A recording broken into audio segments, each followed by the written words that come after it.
Take 2 steps towards the open field of space for which to lie. There's so much to this life, it sits hard within my mind. You've got to live life better than your parents ever tried. And you sacrifice your time and then you sit back. And I hear you say, God damn, ain't this a beautiful world? Man, we got a beautiful world. And I said, God damn, ain't this a beautiful world? Life is a beautiful world.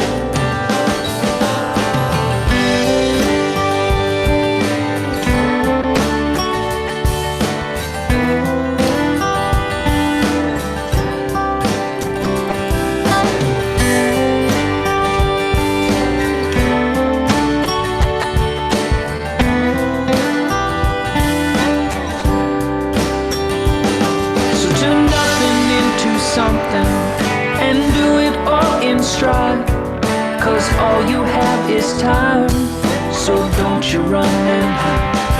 Surprise yourself with laughter, learn to treat your mother kind. Sing a song with words that rhyme, sit back, look up. I bet you say, God damn, ain't this a beautiful world? Man, we got a beautiful world. And I said, God damn, ain't this a beautiful world? Life is a beautiful world. Don't be afraid to live a dream. Make life matter, you're as old as you feel. Why can't you make a lifelong change? Your questions answered, 'cause your life is not a game.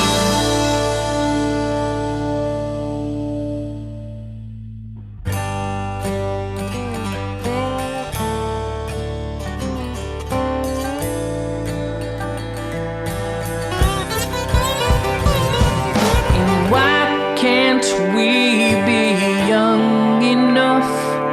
You're young enough and beautiful.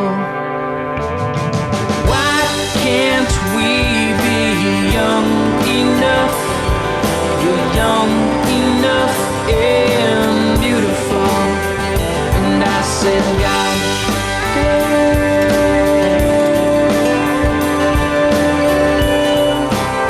damn, you're beautiful. Why can't we be young enough? I feel young enough, I feel beautiful. And why can't we be young enough? I feel young enough, I feel beautiful.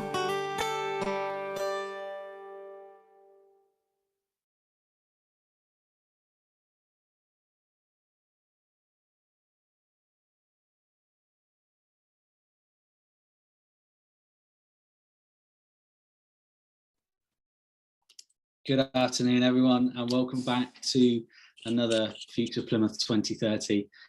This week's topic is planning for the future, and unfortunately our last in the series, but more of that later on. We've got some great speakers, as usual, lined up. First up, we've got Doctors Olivia Wilson and Stephen Essex from the University of Plymouth. They'll be discussing the implications of low carbon transition on the education of built environment professions, with particular reference to planners. Then we'll have Charles Campion from JTP Architects and Masterplanners, who will talk about the importance of charettes in bringing communities generally to the heart of planning and placemaking by involving the public in the design process. And then finally, we'll have David Symons, the UK Director of Sustainability at WSP, who will remind us that we need to take action in planning for our own and our planet's future and highlight the ways that we can be future ready. A perfect topic to end the series on. As usual, we'll have a Q&A session at the end, so please stick around for that. If you would like to be brave and ask your question direct, please put up your hand at any point throughout the programme. So I know that you'd like to ask a question, or you can click on the Q&A button at the bottom of the screen and type in your question directly. So without any further ado, I'm going to hand it over to Olivia and Stephen.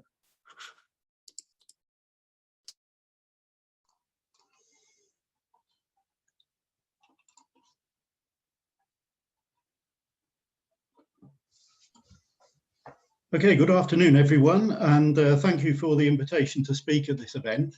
Olivia and I run the MSc Planning programme at the University of Plymouth, which is accredited by the Royal Town Planning Institute and has been running since 2010.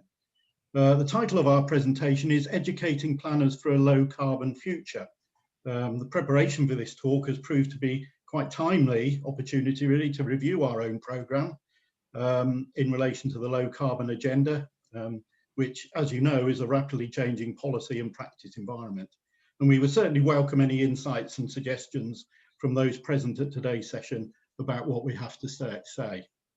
As with all professionally accredited courses, the professional bodies have learning outcomes that courses must meet. And although these tend to be quite broad brush, the RTPI learning outcomes from dating from 2016 have 13 spatial planning outcomes and 4 specialist outcomes. The only mention of climate change is in the specialist outcome to assess the contribution of the specialism to the mitigation of and adaptation to climate change. And obviously climate change is now much more of a core theme rather than confined to specialisms. But these learning outcomes are currently under review by the RTPI. And there is certainly scope to better reflect the challenges and fast changing agenda of the low carbon future. What we would like to cover in this talk are 5 main themes. Firstly, how planning as a profession has changed over the years, with really the key point being that it has consistently evolved in response to economic, social and environmental change. Secondly, to consider the role of planning as one part of the solution to the emergence of the low carbon transition and its potential to influence development decisions for the public good.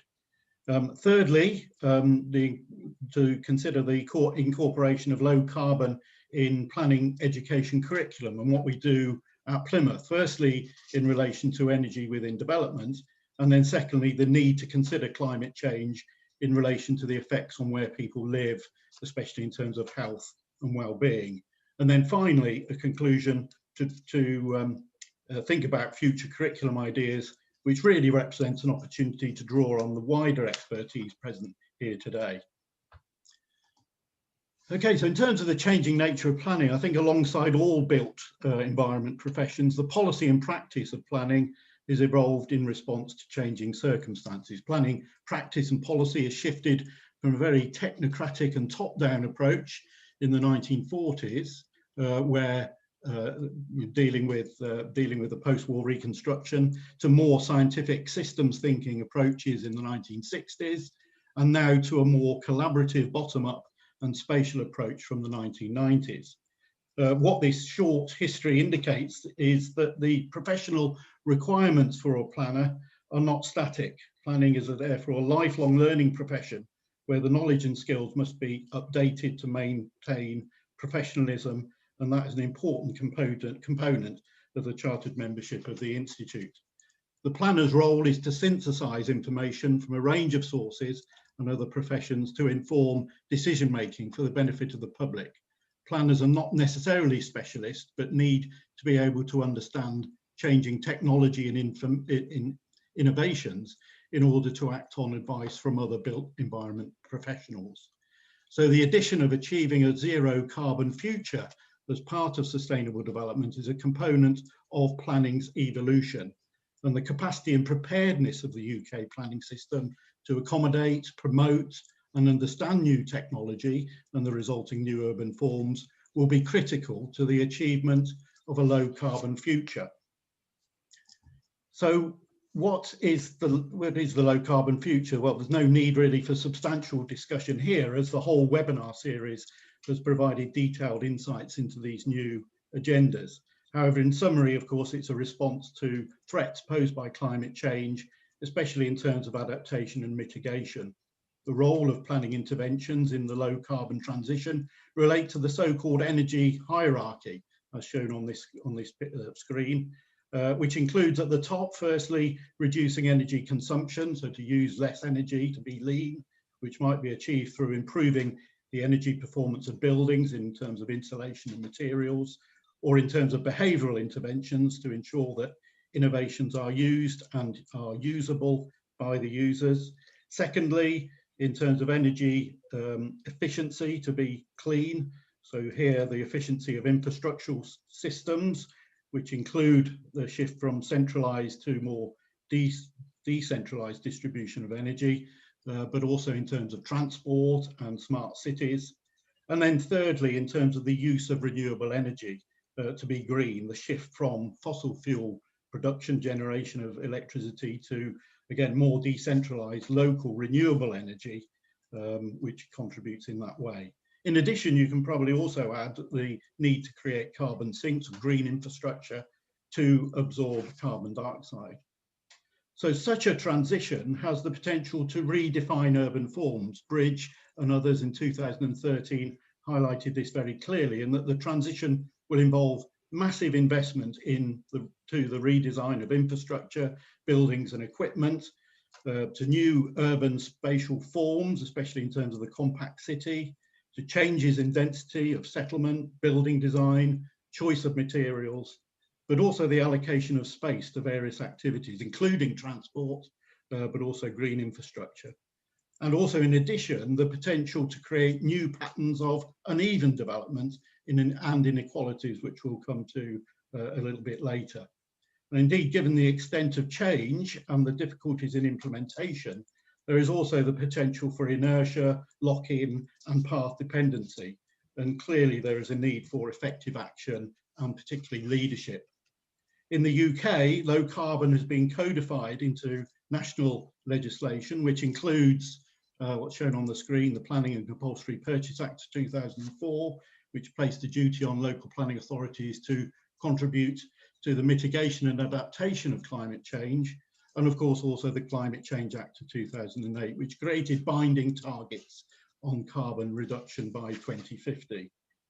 This legislation is also reflected in the National Planning Policy Frameworks, the National Planning Policy Framework 2, which we have at the moment, but the first one from 2012, which has taken a very proactive, or suggesting a very proactive approach in local plans. Plans should take a proactive approach to mitigating and adapting to climate change.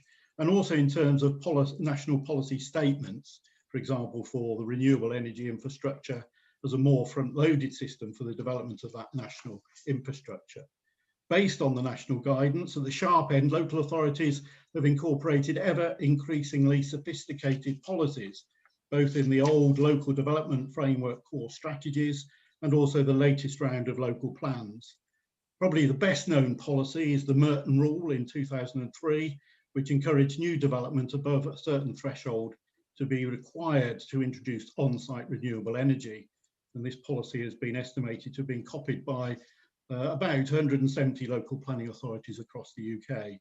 And of course, for locally in Plymouth, the Plymouth and West Devon local joint local plan 2019 has three main policies: DEV 32 to 34, DEV 32 to reduce energy use and emissions, which includes a Merton type policy, which follows the previous version CS20 of the local development framework, the core strategy for Plymouth, which I'll mention again a bit later. DEV 33 to increase the use and production of renewable energy and low carbon energy, and DEV 34 to encourage community-led energy efficiency and generation. The joint local plan has also adopted a target of 50% reduction by 2034, but this target, of course, has now been superseded by the Climate Emergency Declaration, which sets out to achieve net zero by 2030. So I think there's an important issue here in that politics is now moving faster than the approved plans. So local policies and targets can soon become outdated. So planning has responded to the low carbon agenda and implemented policies designed to encourage greater adoption of these technologies. But I suppose the question is, what is the effectiveness or outcome of these interventions. And here I can share some recent research by a master's student at the University of Plymouth, Luke Jones, on the outcomes of Plymouth City Council's former LDF core strategy, CS20, which had been adopted in 27, and remember, an early attempt based on the Merton rule, which required all proposals for non-residential developments exceeding 1,000 square metres of gross floor space and new residential developments of 10 or more units to incorporate on-site renewable energy equipment to offset at least 10% of predicted carbon emissions to 2010, rising to 15% for 2010 to 2016, and of course now part of DEB 32 increased to 20%. Between 2012 and 2016, there were 123 planning applications that complied with the CS20 policy. So what Luke did was, using the online planning application register, he was able to record the expected emission reductions delivered through the development associated with this policy. The compilation of the database was quite a time-consuming exercise, as each application took about 20 minutes to gather all the information required, so over 40 hours in total, and some information was not found in all planning applications. Some of the proposed developments were also not built out, so as a result, the valid sample was down to 87. The results nevertheless provide some valuable and interesting insights into the effect of planning on delivering a low carbon future. Firstly, solar panels were clearly the most practical form of renewable energy in the Plymouth area, which perhaps compares with an earlier study in London where combined heat and power was the dominant form, and that perhaps reflects the viability and issues of solar panels on tall buildings, which make the low carbon future, very geographically specific, I think. However, the emissions from the proposed new developments was something like over 12,000 tonnes of carbon per year, meaning creating a mean of 184 tonnes per application. Perhaps that needs some benchmarking or comparisons, but the emissions reductions expected was over 2,000 tonnes per year. So for each application, about a mean of 35 tonnes. Now, one source we're looking at, the average household in the UK emits 2.7 tonnes of carbon dioxide per year from heating. So figure of 2,000 tonnes, or just over 2,000 tonnes, would equate to something like 813 households, which is roughly the number of households on the Stonehouse Peninsula, if that is meaningful for anybody who knows Plymouth. But in terms of meeting policy targets, 59% of developments exceeded 15%, which was a policy target at the time, and 9% exceeded 20%. So the findings do present some implications to consider, whether these emission reductions achieved reflect the limits of technology or compliance behaviour or the effects of viability, and whether the reductions can be stretched any further. I think a point of detail as well in terms of the planning applications, perhaps standardisation of units and records would be helpful, common metrics, which would certainly help for monitoring, and also benchmarking, so understand what the units actually mean or their equivalent is. So I think the monitoring of such planning policies sounds quite easy, but it is actually much more complex and fraught with limitations, and certainly an area perhaps for future research. Another potential aspect of the low carbon transition and futures relevant to planning education is to consider its social and economic impact on local communities in terms of social inclusion and equality, and especially the accessibility and affordability of energy. On the one hand, the low carbon future has potential to improve the energy demands of deprived communities through on-site energy sources, and here community energy is playing an important role. But on the other hand, it perhaps also has the potential to accentuate existing inequalities and social exclusion over access to and affordability of decentralised generation. The principle of a just transition represents another challenge to the low carbon future for planners and others. Okay, well, having set the general context, Olivia will now consider a couple of examples from the MSc Planning programme at Plymouth to illustrate how relevant knowledge and skills related to a low carbon future is developed in our students. Okay, thank you, Stephen. So I'm going to talk about two examples that we do with the students. So the first example I'll talk about is work we do with them to practice the planning skills needed for planning for the energy transition to low zero carbon. And the aim of this exercise is to raise their awareness of the challenges and opportunities of planning for the energy transition in relation to different types of renewable energy options. The focus is also on plan making, so developing policies and proposals for local plans. And the students do an assignment where they research a renewable or low carbon energy technology or supporting infrastructure for a chosen local authority. And then they develop a draft policy for that energy source. And they also develop monitoring indicators and identify proposal sites or sort of broad areas of opportunity that might be suitable for development of that technology. So as part of their research, the students need to understand the available evidence base for the chosen local authority and also energy source that they're looking at, both national and local levels. So, for example, students who might be looking at either Plymouth or South Hams or West Devon can refer to this evidence report that was produced for the JLP. And I've picked out this diagram from the report. It shows the sources of carbon emissions across the three authorities for 2014.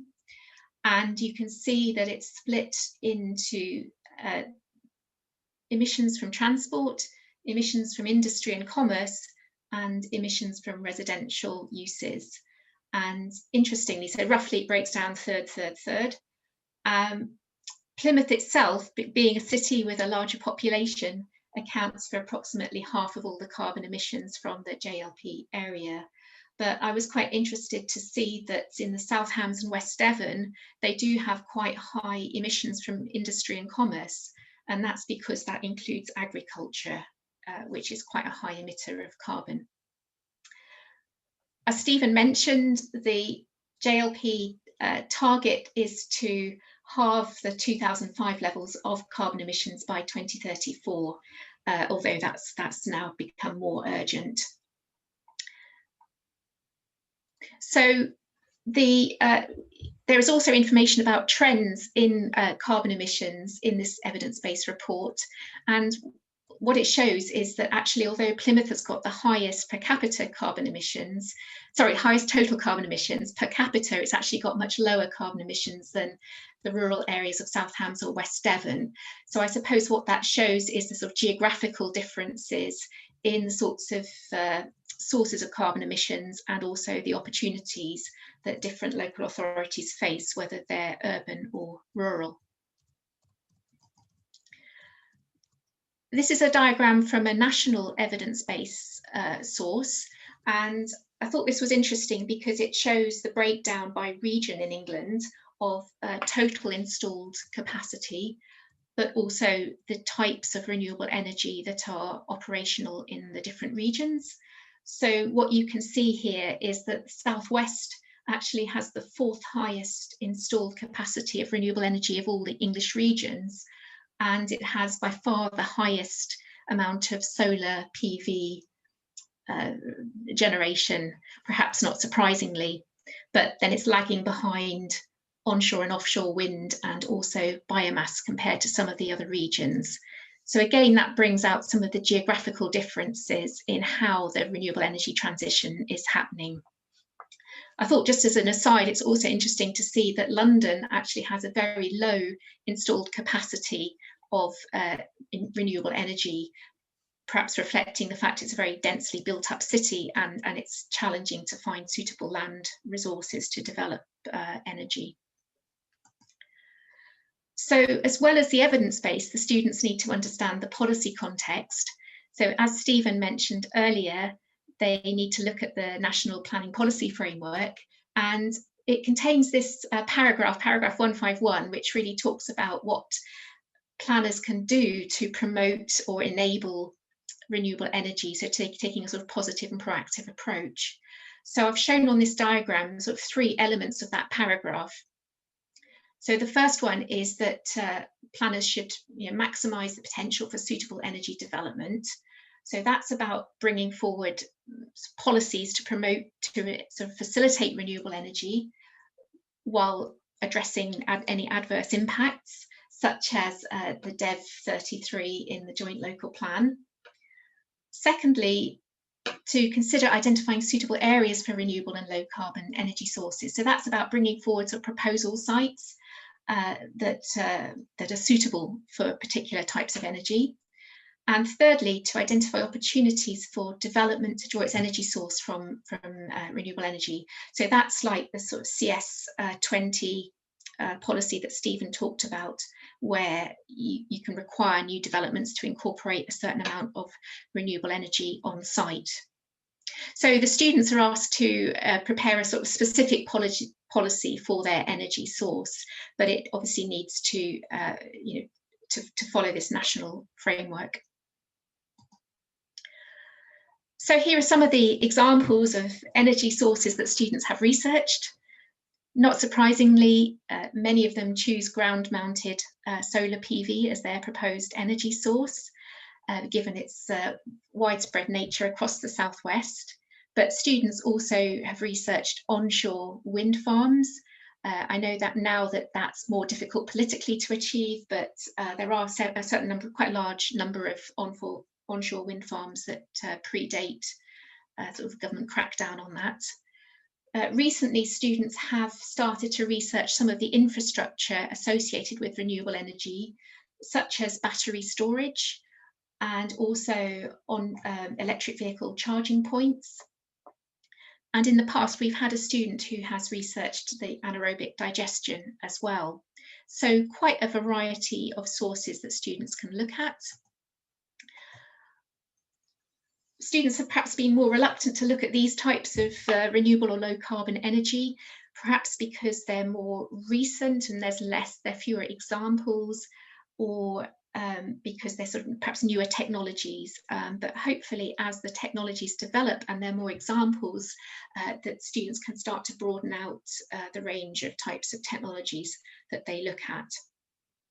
So to conclude, really, this exercise increases students' awareness of how the energy transition can be supported by planning policy, and also highlights the need for planners to be proactive in working with various partners and stakeholders to support the development of renewable energy.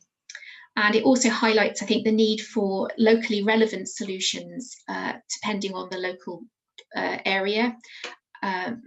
So it's hopefully a useful exercise for them to carry out. The second example, I'll very briefly mention, is about planning for healthy neighbourhoods in a warming climate.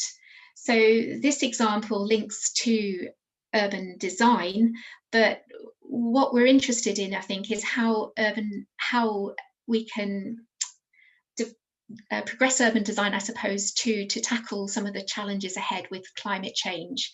So whether or not we get to net zero, there is going to be climate change happening.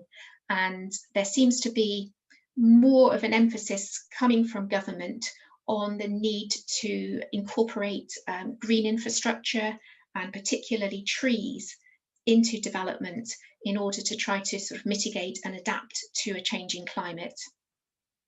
So in this exercise, I'm going to mention very briefly, the students carry out a design evaluation of a built-out residential development of their choice, and they present their findings as a poster and a presentation. Recently, the government have placed a greater emphasis on urban design in response to reports such as the Building Beautiful report. So we have the National Design Guide, as shown by that circle on the slide there, and the government have also published a draft National Model Design Code as well. And there is a growing emphasis I think, on the natural environment and incorporating that into urban design. I'm sure you're all aware of this, but just to emphasise that we are likely in the future to see greater maximum summer temperatures and an increasing number of hot days over the summer, so days that are over 25 degrees centigrade, fewer rainy days in summer and more extreme rainfall events. And these climate trends are going to lead to health impacts, and also especially in cities through the urban heat island effect, and also potential for greater flood events. So this year the students got to practice using this framework here, which is building for a healthy life. I know there are many other design tools out there, and I know that Charles is going to talk about other approaches as well. But this has been brought out recently, and it does emphasise have more emphasis on green and blue infrastructure within development, and it uses a traffic light system, and it has a series of easy to sort of understand photos of good and bad practice that the students can learn from. Obviously, the students practice on an existing development, but in practice, they should be able to use these skills to inform designs at the pre-app or planning application stage to achieve better design. So I'll just show you one example of a poster that a student had completed this year. It's on the Vision site in Devonport.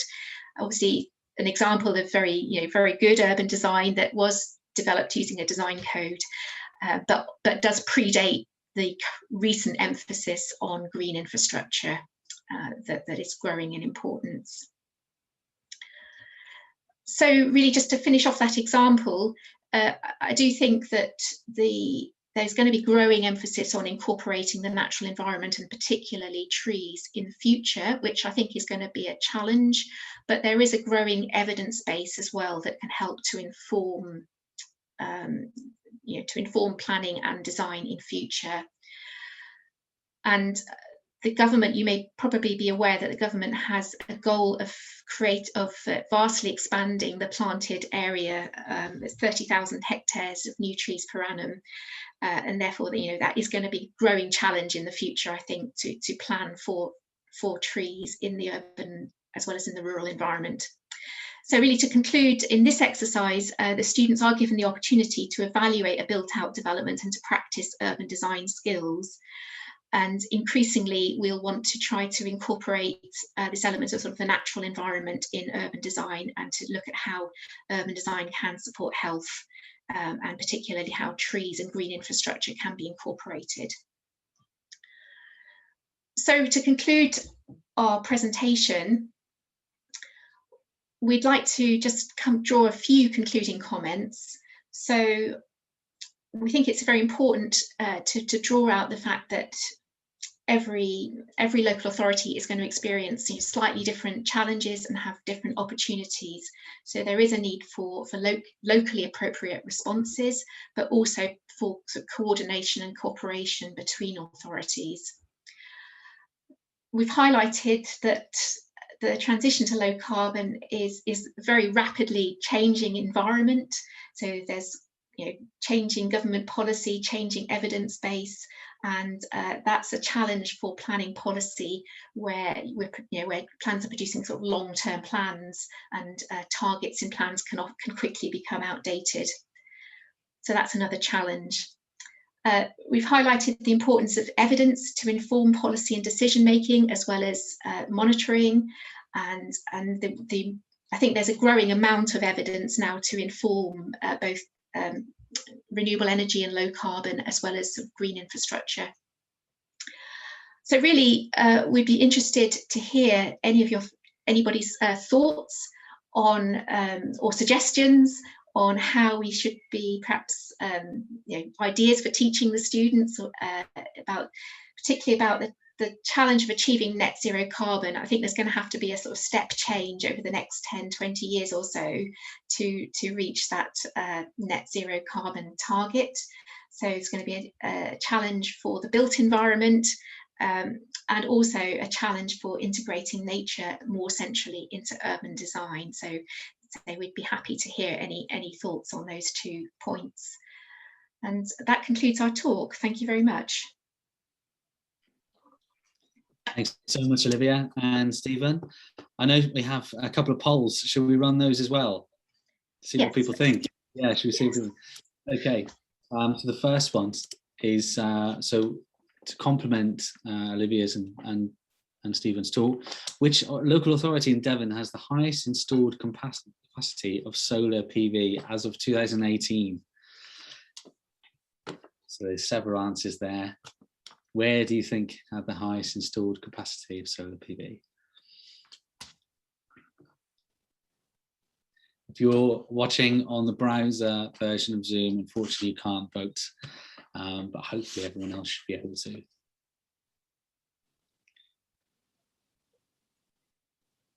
Oh, very interesting. It's very mixed bag coming in.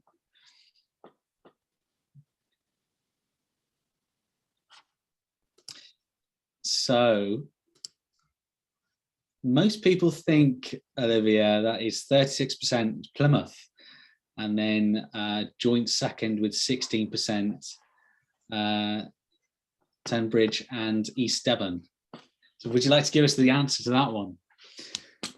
Yeah, it's actually South Hams that's got by far the most solar PV. So I was surprised with that as well. One person who voted for South Hams. and just the last one as well. Which local authority in Devon has the highest overall installed renewable energy capacity as of 2018? Again, same options there.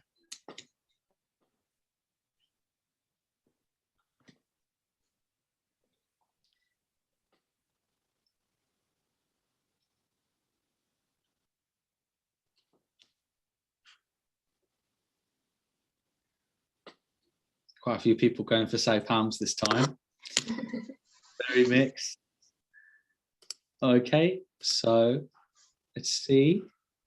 Most people saying Plymouth again, and then second South Hams. So Olivia, who is the highest overall? Yeah, well, those were difficult questions actually, but I had looked at the government statistics, so it's actually North Devon, because North Devon's got quite a bit of solar and also onshore wind. Ah, right, brilliant. Thanks for that. Thank you very much for that. It was a really interesting talk. Thank you for joining us. I just want to take the opportunity during the breaks of the speakers, just as it's our last in the series, just to say thank you to quite a few people for making this webinar series possible. I'd firstly like to thank our lead partners.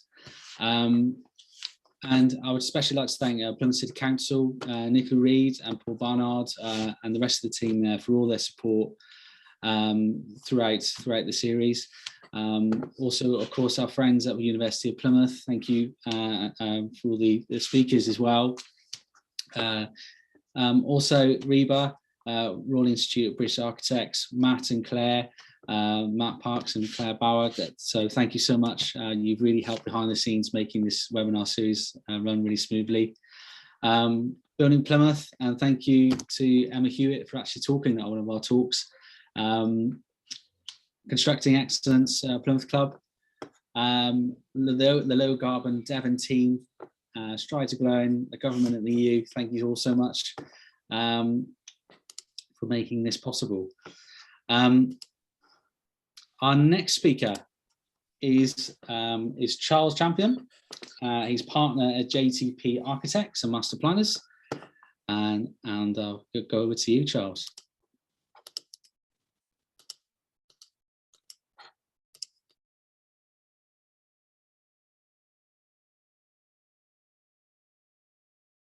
Mute. Hello, everyone. Can you hear me? Yes. Okay.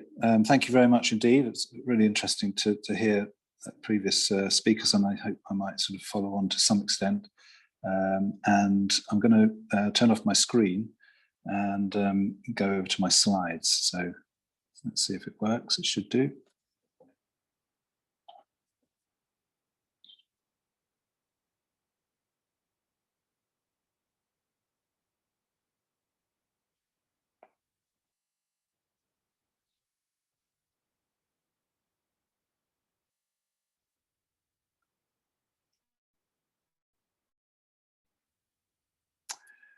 Can you see that? That's all good, Charles. Good, thank you very much. Okay, well, thank you very much indeed for asking me to talk. I've turned on my stopwatch, so hopefully I'll keep this for around 20 minutes. I'm going to talk about collaborative planning and placemaking and the importance of involving communities in our profession and the work that we do. I wanted just to start off with a poll, not sophisticatedly done like the last one, just some questions really about, just to think for a sec about what's your most special possession or object, your most special natural place and your most special urban place. And the reason I ask this is because there was some research done, some of you may have seen it in the news a year or two ago, by the National Trust. And they actually worked with the University of Surrey and wired people's brains up and then got them thinking about those sorts of questions. And they found actually that place is of more importance to us in terms of our emotional well-being than objects, which is a bit surprising. Possibly you'd think maybe something like a wedding ring or family photograph would hold a great deal of emotional attachment, but actually it's places. And places, they found also that we want to keep returning to the good places, whether they're natural or urban environments, and that also, very importantly, we want to share them with others. So I'm going to come back to that at the end and just sort of get you thinking again. If you could think about that as we go through, but just maybe write down your favourite object and natural and urban place. Right. Okay. So JTP. We're a practice of architects and master planners and placemakers, and we have this triptych of our sort of methodology, which we call understanding, engaging, and creating. Understanding the places that we're working in and the communities, engaging with all stakeholders and communities, and then starting the creative process together. And one of the things that sort of we've discovered and research has borne out, this is something from the States, is that the importance of feedback loops, that you don't just ask people, engage with people once and think that that's it, thanks very much, see you later, tick box, but actually it's the feedback loops, that chance to sort of go back and say, okay, we talked to you first, is this what you meant? No, how have we got it right? How have we got it wrong? Let's go back again. And engaging people, whether it's sort of separate events or within a process or within an event itself, to actually get to the right solution. This research in the States has shown that you need at least three feedback loops to generate consensus. Otherwise, it can be an extremely frustrating process, and I'm sure everyone's been involved on various sides of the fence in that. I just sort of trawled the internet to find out if it's still called the internet. It's probably called something different nowadays.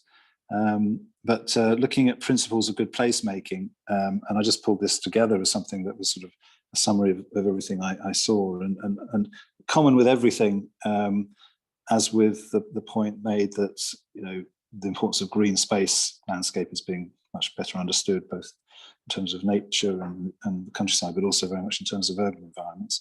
So too the idea of involving people, communities, and stakeholders in developing the proposals, design, co-design, and also what happens afterwards, the management and maintenance of the places, is something that's sort of on everyone's list and everyone's agenda nowadays. And certainly that model design code work that was highlighted also has community engagement at sort of front and centre of everything from the very start of the process right through. Jane Jacobs, always worth just revisiting that very famous phrase that cities have the capability of providing something for everybody only because and only when they are created by everybody. But how do you actually work with communities? We JTP came from the community architecture movement of the 80s, which was a response to, I suppose you could say, some of the planning disasters. Some people say poor planning. Certainly, when I started my professional life, we were knocking down tower blocks left, right, and centre and putting back sort of streets and spaces. And in the States, there was this fight for social justice in the 60s, which still goes on, obviously, to this day. But architects in the States were challenged how, you're an irrelevance to the cause of social justice and equal opportunities, and how are you going to change what you do? So there was a lot of destruction happening through the building of interstate highways and urban renewal. Whole neighborhoods were being decimated and people sent asunder. And the American Institute of Architects came up with this idea of the RUDATs, Regional Urban Design Assistance Teams, where architects and planners went into communities and started working with them directly to come up with plans for the future and visions for the future. And they did this over a very intensive period of time, over 4 or 5 day processes. They were RUDATs, but they also became known as charettes. And in the States, it was something that got noticed very quickly. The first one was in a place called Rapid Falls in 1967. And it really helped the profession of urban design to become established. A chap called David Lewis, who sadly passed away recently, was one of the instigators. And the whole process of urban design, the whole process of working with communities really sort of was born and gained pace. And at the Pittsburgh conference in 1984, there's a whole bunch of, I think, mainly UK people there. UK people were invited over to this conference where simultaneously a charrette or a RUDAT was held, called the Remaking Cities Conference. It was about what do we do with post-industrial cities, and we think we might know a bit more about it nowadays, but at the time no one really knew if places like Pittsburgh had actually got a future. The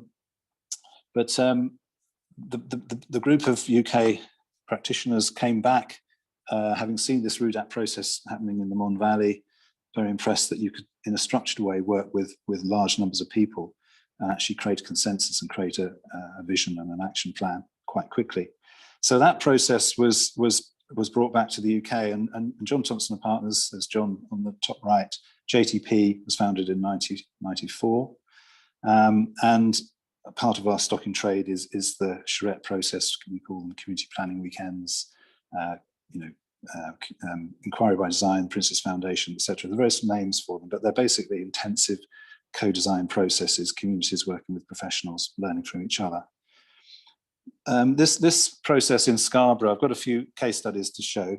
I was going to start with this one. It was 20 years ago now, maybe a little bit, no, coming up to exactly 20 years ago. We were commissioned in 2001. It's part of the Yorkshire Forward Urban Renaissance process. And the panelists, we were one of the team of panelists, were asked to work with whole communities, towns, cities, the idea being that if you create excellent environments, you will attract investment. And it followed on from Richard Rogers' white paper work in 2000 for the new Labour government.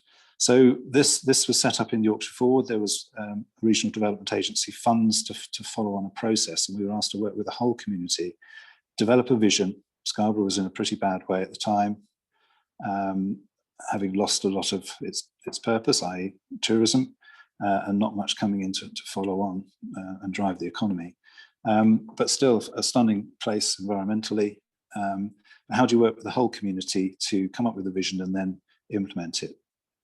So the point was to focus on the quality of the environment. And if you're improving and create great environments, you will attract investment. So we worked with the whole town and engaged around 1,000 people through the charrette weekend over a 5-day process, created vision, focused on the things that came naturally out of the process. The community fed off the professionals and vice versa, presented back images such as the one on the bottom right-hand side there. And people talked a lot about the town as well, not just drawing and design, but also about what is the aspiration of the people of the town. And they were fed up with getting the lowest quality. They wanted to reinvigorate the pride in the town, which was huge, but the things that come in should be of high quality.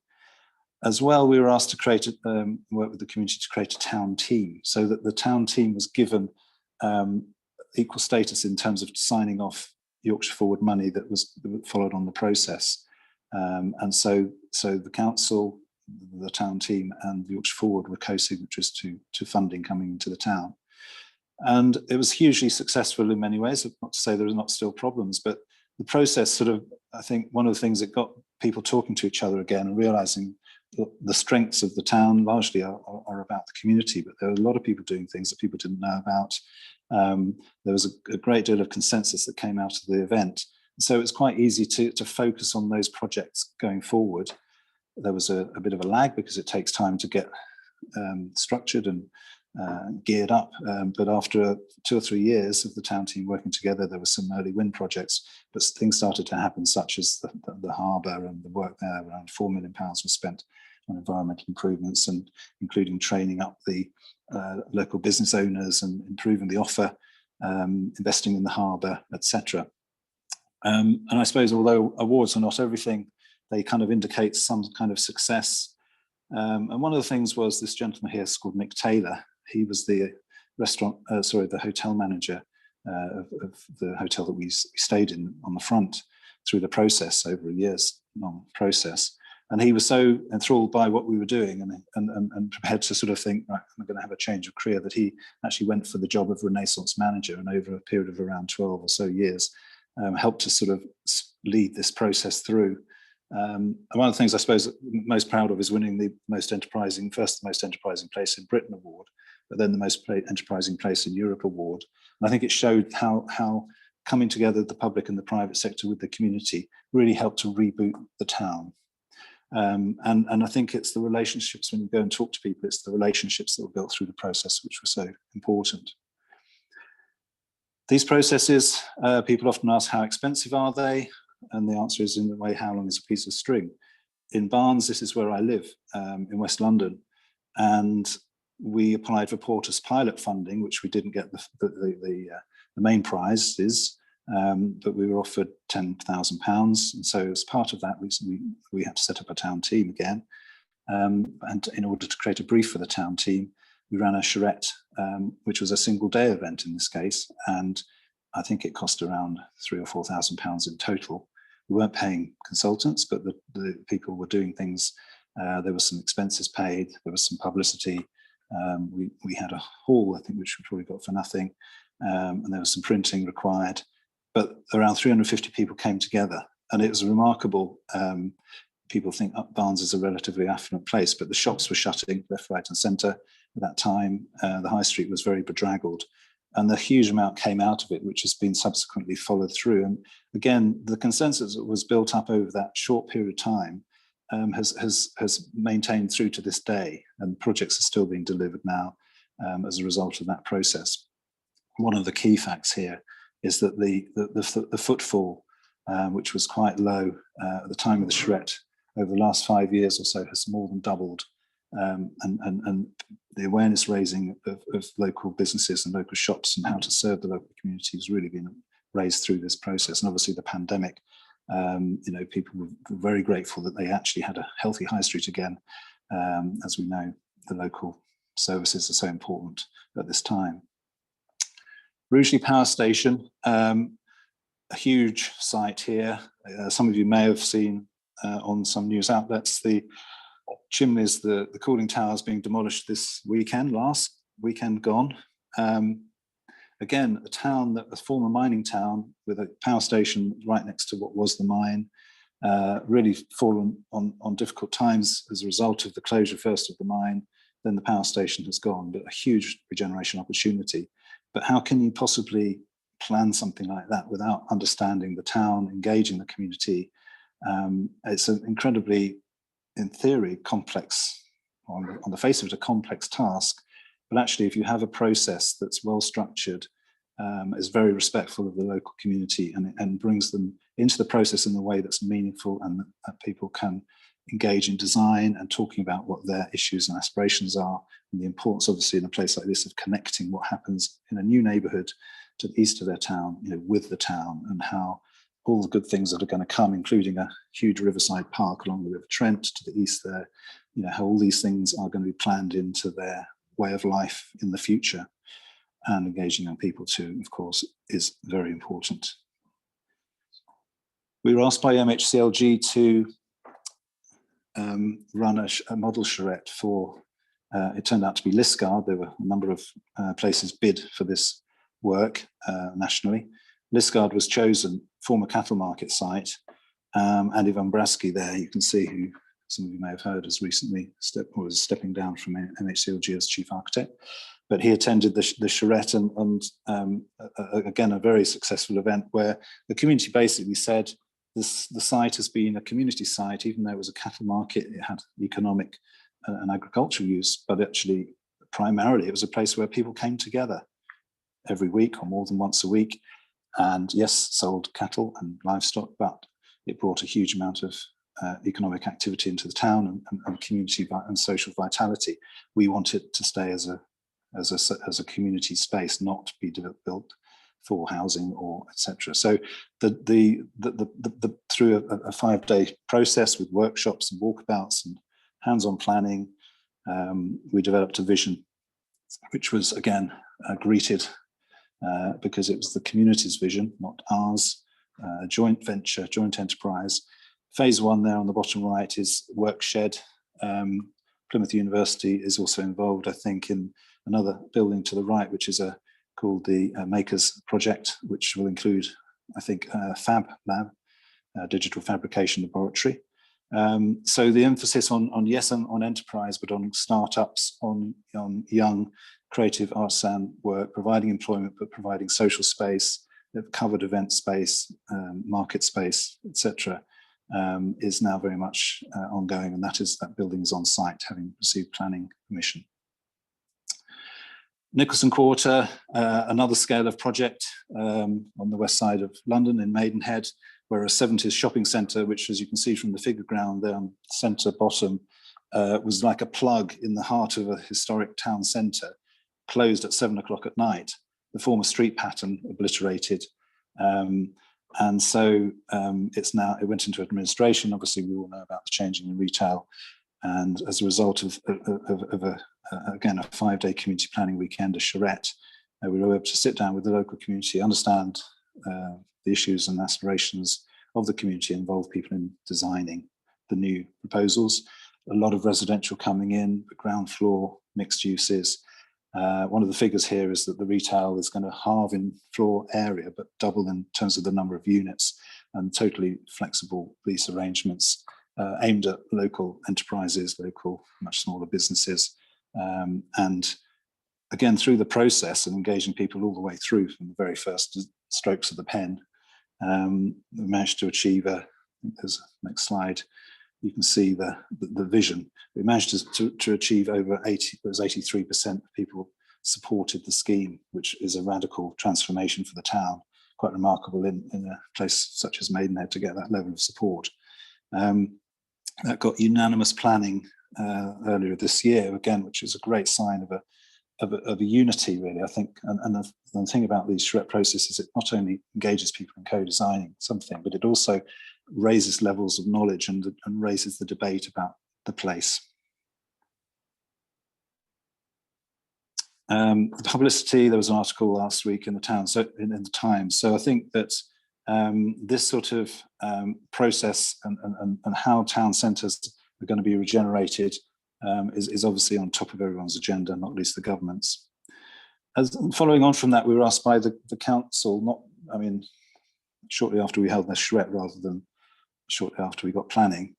So concurrently, we were working with the community again to talk about the wider town centre in terms of a placemaking vision and charter.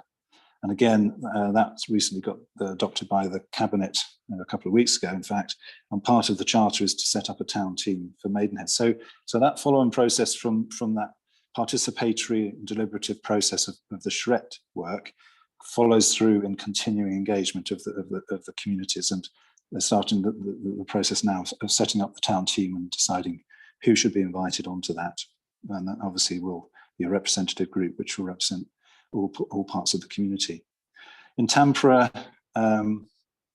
again, a town centre, the west part of the city, which again largely dominated by retail, but again they're having similar trends to our retail sector.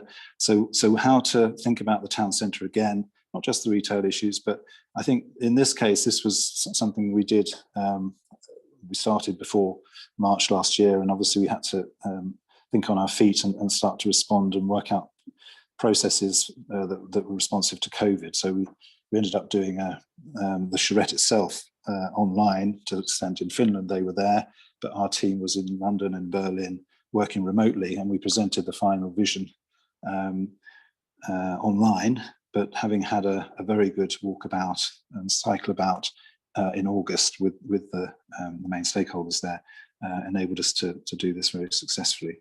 And I think the sort of simplifying through the charrette process, understanding the key issues from local community, from the local property owners, the business groups, and simplifying the concepts of the town has really helped in this case. It's a grid, but it's actually got, although it's just a grid, it has specific features in different locations, and we created this idea of a cultural loop and the 9-grid centre, and this north-south connection between the lakes to the north and the south. So that landscape connection, very important here, and also people wanting to reduce very much the impact of the car in the centre.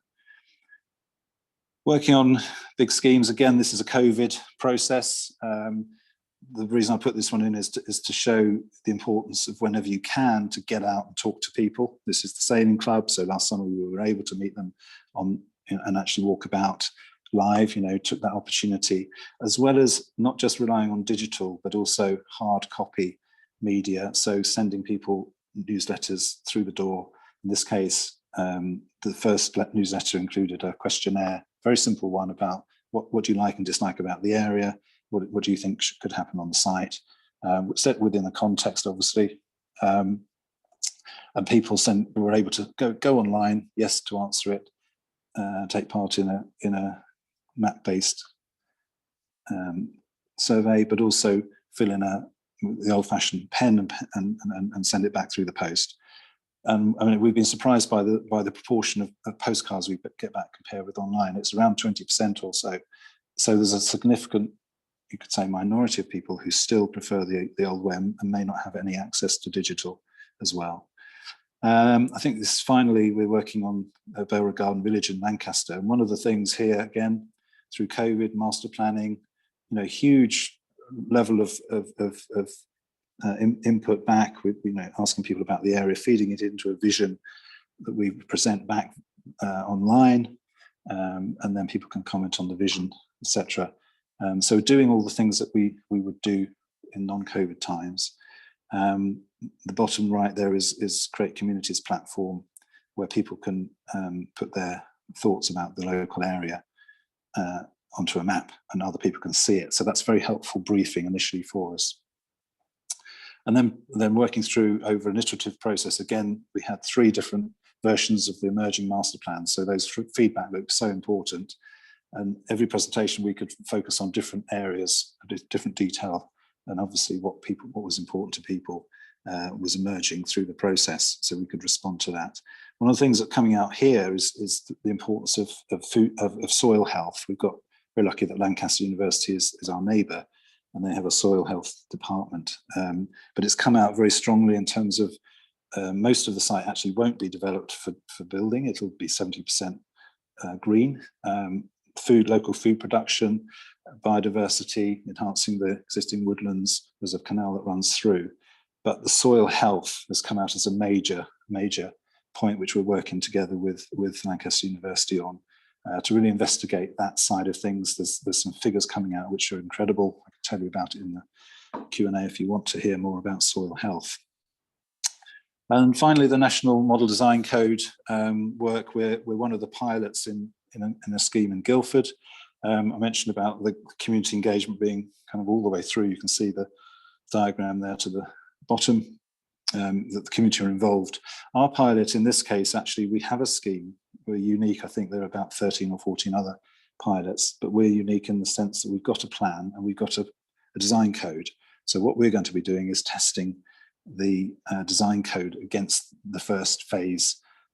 We've got an outline permission, so we're going to work out the detail of phase 1, and working with us, a selected group of the local community, to actually test the design code against it and work out what's working, what's not working, both in terms of the master planning, but also in terms of the design code. And very importantly, we'll be testing going out to the wider community as well at some stage within that, so that we don't all just start getting on too well. what is your most special possession or object, your most special natural place, your most special urban place? I think, you know, these things is so important to everyone. And everyone likes to hope, I suppose, through COVID that we've rediscovered the urgency and the importance of high quality environments and high quality communities and supportive communities. So obviously you'll have all had your own thoughts about this, but maybe some can come out, and maybe you can send them in via the chat. We can have a look and see what you think. Thank you very much. If you're interested, there's a book called 2020 Visions, which has 20 international case studies and covers quite a lot of the points that I've been making today. And Mary Clear, anyone who knows Mary from Todmorden, the indomitable Mary Clear, co-founder of Incredible Edible, never underestimate the power and reach of activated, motivated citizens to sort out a town. And if you don't use that resource, you know, you're wasting a huge pool of energy and creativity. Thank you. Thank you so much, Charles. Love that quote at the end there. Please keep your questions coming in for Charles through the Q&A, or if you'd like to, I'd like to ask him something directly at the end, please raise your hand. Laura already wants to hear about some soil health, so maybe you can talk a bit more about that at the end, Charles. Okay. But thanks. Just continuing on my thanks for the series, I just want to say a absolutely massive thanks from everybody at Future Plymouth. A big thanks to, of course, Sarah Lee, who is going to talk to us all just after David's presentation. She has worked so tirelessly on this whole webinar series. We launched this back in early last year. Believe it or not, it was meant to be a physical event. However, we've had to adapt like the rest of the world, and we've gone online. But without her, this would definitely not be possible. So thank you, Sarah, for organising all the speakers, organising all the topics, and asking me to be involved as well. I feel really privileged to be part of this series, so thank you. The whole aim of the webinar series was to encourage people to take action in their control, no matter how big or small, to make changes to help achieve net zero carbon by 2030, with a particular emphasis on built environment and construction industry. And even though this is our last of our final series of 14, believe it or not, we are going to be back in the autumn. So please keep an eye on your inboxes and on our website for the next date of the new one. But we're planned to continue as long as needed as an annual education program to bring people together at all levels to take action and reduce carbon in the built environment by encouraging experts and thought leaders to share their knowledge, experience and success stories. I hope that, and I'm pretty sure this is making Plymouth a real leader in this topic, and it sparked quite a lot of interesting conversations and connections. So thanks again, Sarah, and we'll be hearing from you in a second. Also, just quickly need to say a big thank you to, we have a lot of music on our introductions. I just want to say a quick thank you to Derek Clegg, who I'm sure is listening from America. So thank you, Derek, for all your music you provided to us, free of charge. So it's much appreciated. Thank you. So finally, we have our last but not least speaker, David Symons from WSP. Over to you, David. Great. Thanks very much, Miles. And yeah, pleasure to be with you. It's great. And I just echo, first of all, thank you to yourself, Sarah, and the team for putting this session on, and indeed running the series as well. You know, I think something that lockdown has taught is actually it's great to be able to do these sessions. I'd be fairly sure you probably wouldn't have the geographical diversity of people attending and talking at these events if it hadn't been for lockdown. So well done you, and yeah, again, thank you for your leadership on it. I've certainly mentioned this to other authorities. I'm part of a Build Back Better campaign that I chair in London Borough of Kingston, and we've certainly looked with interest at what Plymouth has been doing. So yes, your impact goes far and wide.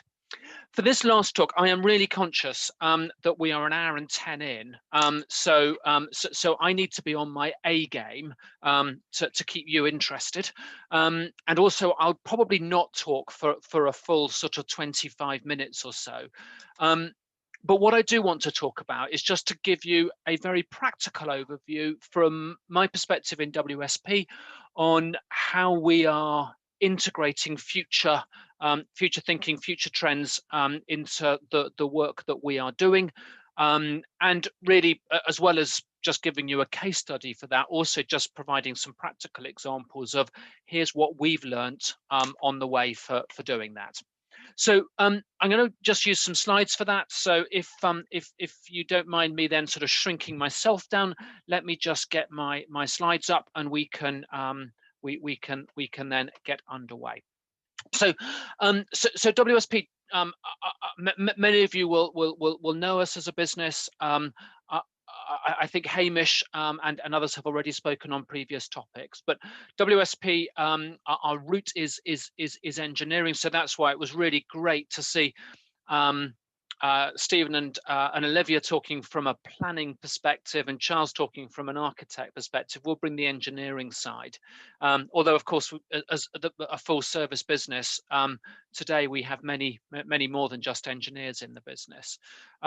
But we have around about 50,000 folks in the business, 7,500 worldwide, and predominantly we work on design and advice in the built environment. And for us, the reason that future is really relevant is that the work that we do, and all of you that will work in the built environment will work on, what we work on, first of all, it takes a long time from the first time any of us pick up a pen or talk to communities about what an area might look like.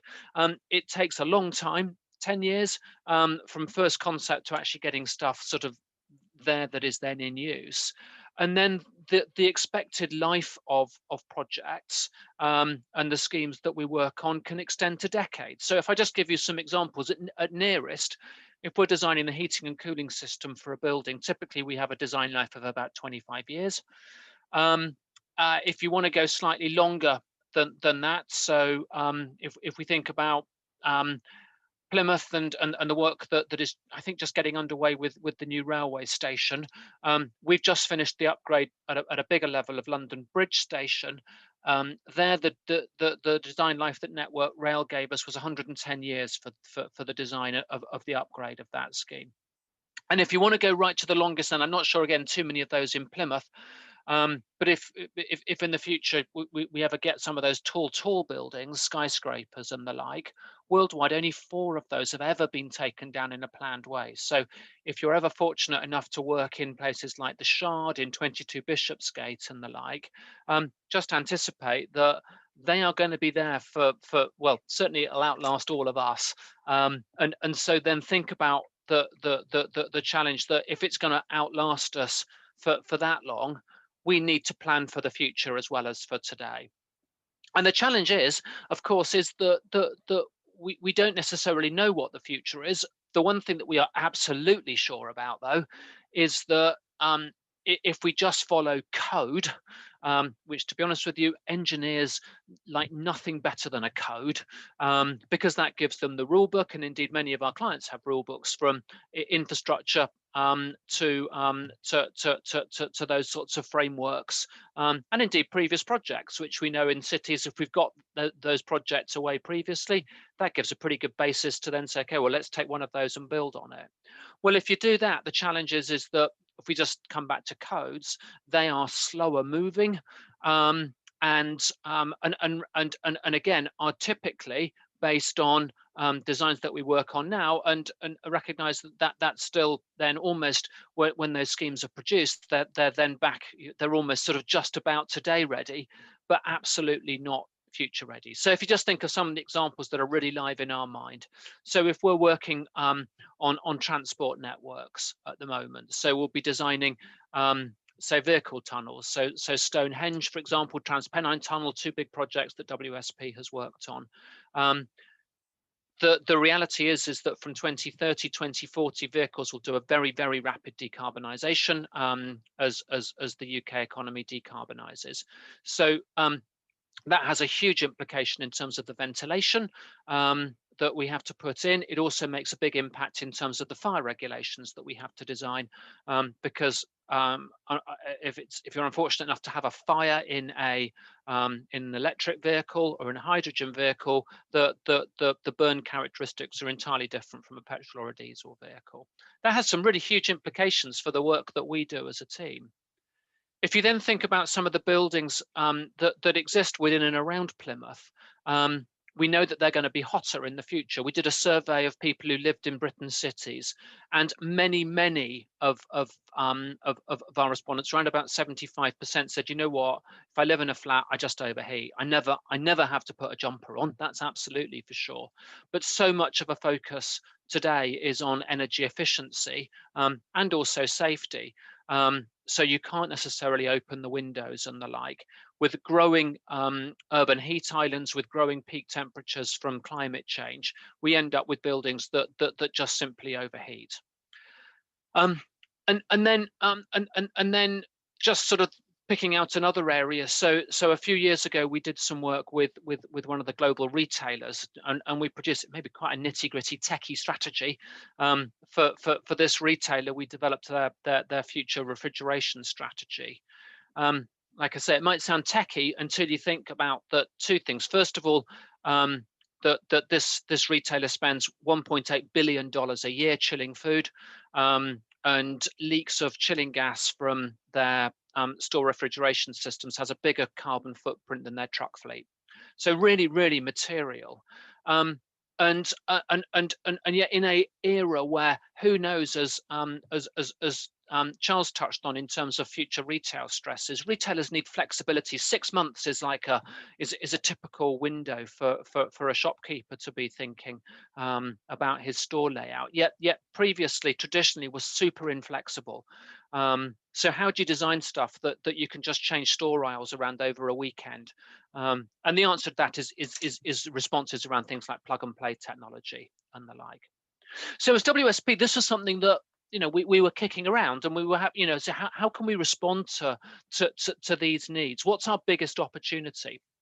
And so that's why about 5 years ago we came up with a program called Future Ready. Very, very simple. Future Ready has 3 principles. First of all, we will see the future more clearly. So purposeful led research in each of our markets, not over bureaucratic. We don't get bogged down in it, but what are the key trends that we are likely to see? And I'll just share some of those with you shortly. The second area is, though, and this is probably the most important, is we will get that out of an interesting, sort of intellectual conversation.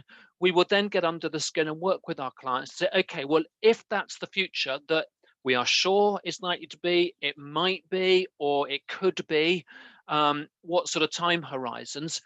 What does that specifically mean that we do differently on this scheme? And that's the difficult bit. That's the bit where we are getting it out of the intellectual conversation. And my experience has generally been nice intellectual conversation, go around the houses on it, and unless you have something very purposeful, you just design what you were going to do before, because you can't get it onto sort of the practical elements. So what we've been wanting to do is to be very, very purposeful, giving our teams the latitude. We'll say for our engineers, giving our engineers back their Brunel, celebrating success, getting a culture of this.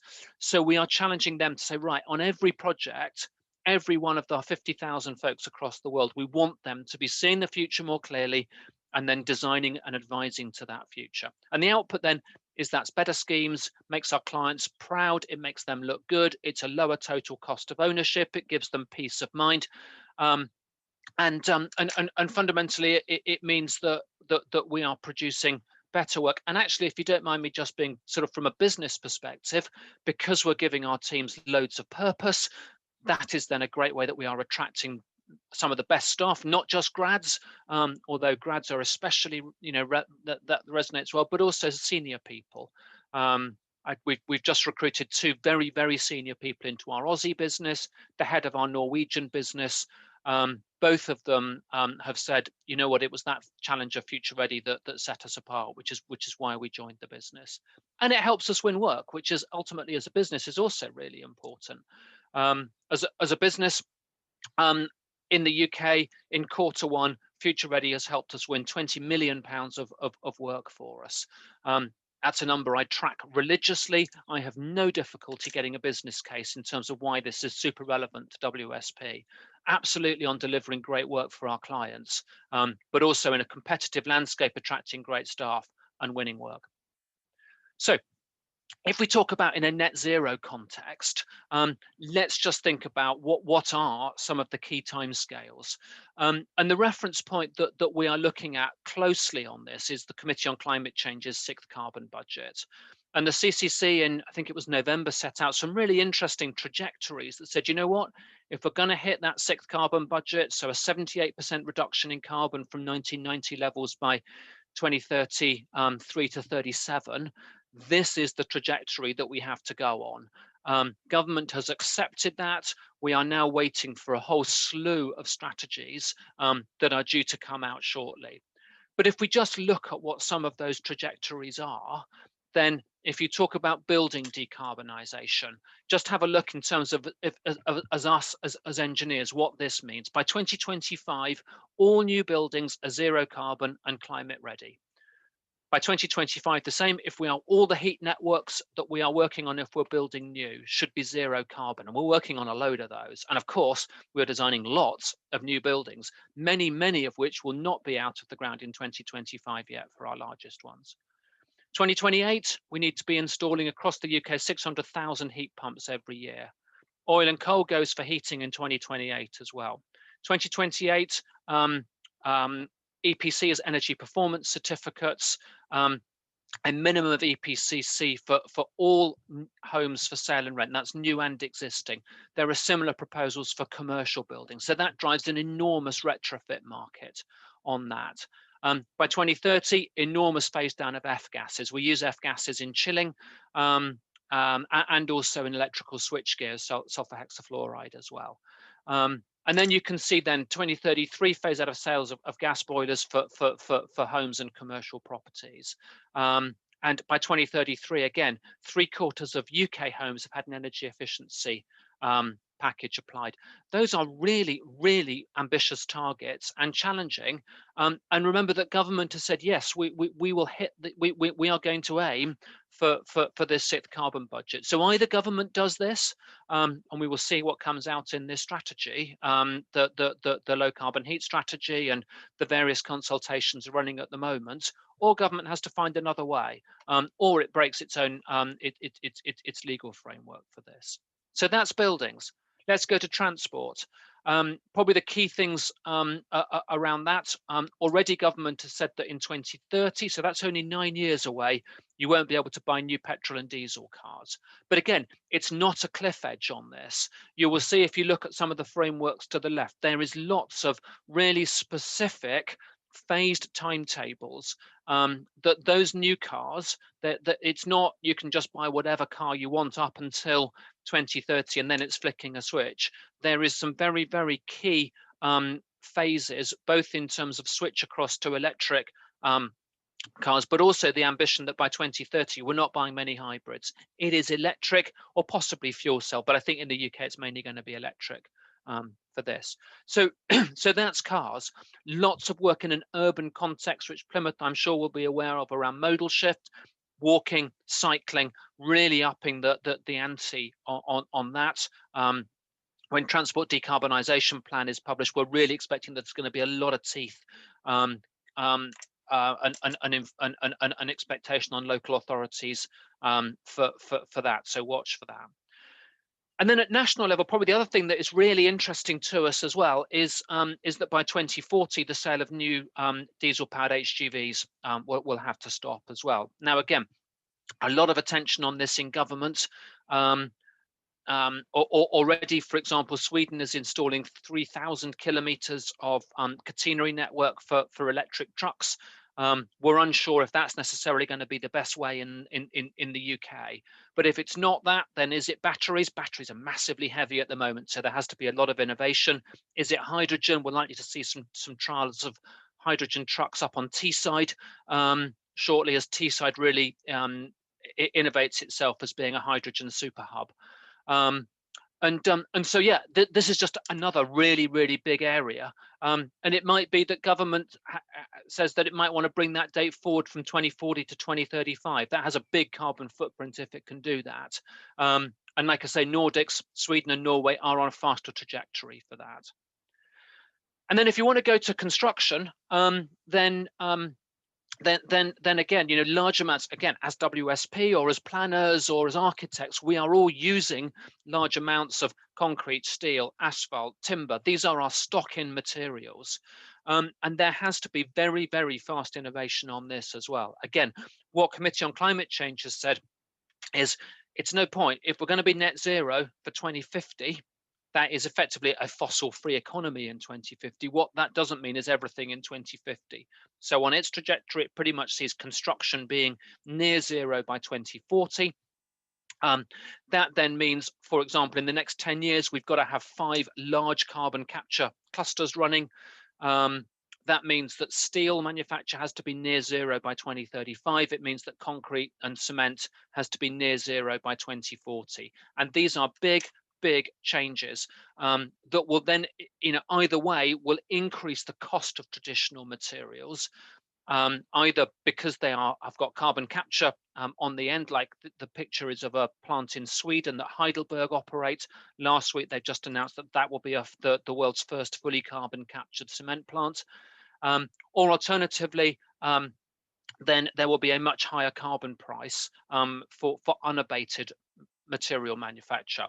Either way, that opens the door for really interesting innovation, much more leaner construction, modular components and the like, and also new materials such as glulam and other timber frames as well, which again our structural teams are really innovating hard on.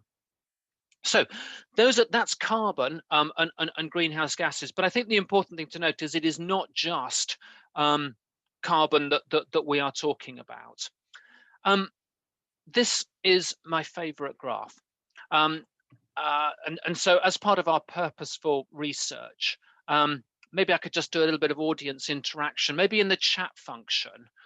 Let me give you 4 options. And if you're still at your keyboard or you're aware, just tell me in the chat function, do you think this is the UK Google search graph for either my house price, healthy, whiskey, or petrol prices? Let me just give you a minute and see what your see how your answers come in. I'm hoping if we can see that. Here we go. Can we get that in the Q&A or in the chat? Does that work at all? Okay. Yes, this is good. Just keep your answers coming in. We'll just open this for a second to throw it. Yes, thanks, Miles. Thanks, Alan. Good answers. Well done, Vicky. Okay. Any other ideas? Let's just keep this moving. Yes, thank you, Miles. You're keeping your options open with my health price. I like that one as well. Okay, so the answer for this, none of you chose whiskey, which I'm a little disappointed about. The answer is healthy. So there is a serious point and there is a flippant point. The serious point is that there is, you can see the line of best fit, a progressive year on year upward trend in interest in healthy. And in fairness, this graph is actually, it's before COVID, so that's a bit of a spoiler as well. But that shows why, for example, in an urban context, active travel, air quality, and the like become so important. The flippant point, which I absolutely love and never get bored of, is the heartbeat is January the 1st every year, and then the gradual bleed away in enthusiasm. The research we've done, the UK is really quite unique in this. If I look at Nordics, it's a higher line, but there is no general heartbeat on January the 1st, and Australia and New Zealand, actually it's the other way around. Things, that there isn't a heartbeat whatsoever on the 1st of January. So anyway, that's my favorite. And actually, just as a further aside, for those of you, none of you said whiskey, but the trend of whiskey is the absolute mirror image of this as well, which also, of course, gives me a chance to smile as well. So these are social trends that are important. And let me just pick out maybe one other for you as well. This is mental disability trends from the Family Research Survey for the past 7 years. And the reason that I find this really interesting is that physical disabilities are well noted, and if we are designing places, then there is lots and lots of guidance for designing for physical disabilities. So mobility, you can see on the left, or if you struggle with your vision or you're deaf, then there's lots there. But mental health and mental disabilities are hardly covered at all in the guidance. And yet, if you look at the mental health trend within the UK, that has gone up enormously over the past the past 7 years.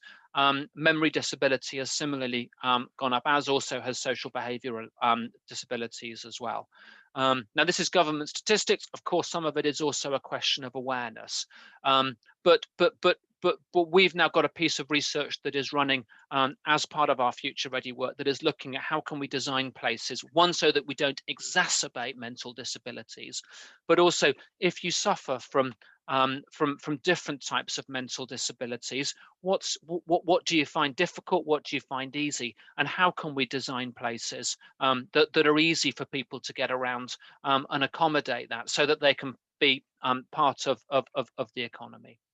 And so we can see sort of other sort of future trends that we're looking at as well. There's climate as well. So climate change, which is already baked in, higher sea levels, super relevant to large parts of Devon. Hotter summers, those heat waves, droughts, but also when it rains, much heavier downpours. Trend to different technology. And on resources as well. Of course, the need to use resources in a more clever and efficient way, and also the growing importance of biodiversity on schemes, driven in part by net positive biodiversity, which we're expecting to come through as part of Environment Bill and planning changes. And so the key thing that we will then see is having set that challenge, what we have now got is loads and loads of project examples where our teams have been clever, where they have anticipated the future, and where we have practically design things different in anticipation of those future trends. So if I take you to, for example, Poundbury in Dorset, and a whole bunch of other master plan schemes that we've been working on. Here, this is a new development, but it doesn't really look like a new development. The cars are parked round the back. Walking is the easiest way. And again, that is both to encourage active travel, but also because there's some tremendous research that shows that the number of names of neighbours that is directly linked to the amount of traffic flowing up and down your street. It might seem counterintuitive or strange, but it's fairly obvious that if you've got a roar into your carriageway, you're not going to linger and talk to your neighbours, nor are you going to let your kids play outside. At Poole Harbour, we've brought the design life for this scheme upgrade from 120 years down to 25, much lower first capital cost, anticipating the unknown risk of future sea level rise. If we just designed it for 120 years, that would have given us challenge that we'd have been designing stuff that might have either been redundant or would have been much more expensive, because we'd overcompensated for sea level rise, pouring a lot more concrete. We'll always now model for a 2050 weather file for building refurbishment and the like, so that we can ensure that flats aren't overheating. Of course, heating and cooling systems, why would we design with gas boilers now if we're going to have to be taking them out before their design life? And then even you can then start having some quite interesting work as well. So our teams in the US have been designing the California high-speed rail link, major new rail line. Our team then spent quite a lot of time working with our clients to decide whether to build a slightly wider gauge railway to anticipate the wider trains that will be needed to accommodate the ever widening American rear. Thankfully, and maybe optimistically, they left with a position that they would keep things as they were. We'll see whether that's right or not, but we had the conversation at least, which then means you can have an informed conversation.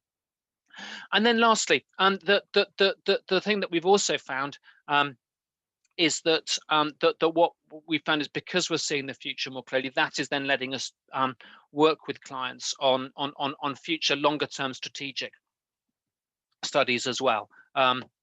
So bringing our engineering, our foresight expertise, and really helping clients develop purposeful long-term briefs, from global rail operators to looking at climate risks for banks to national infrastructure organizers.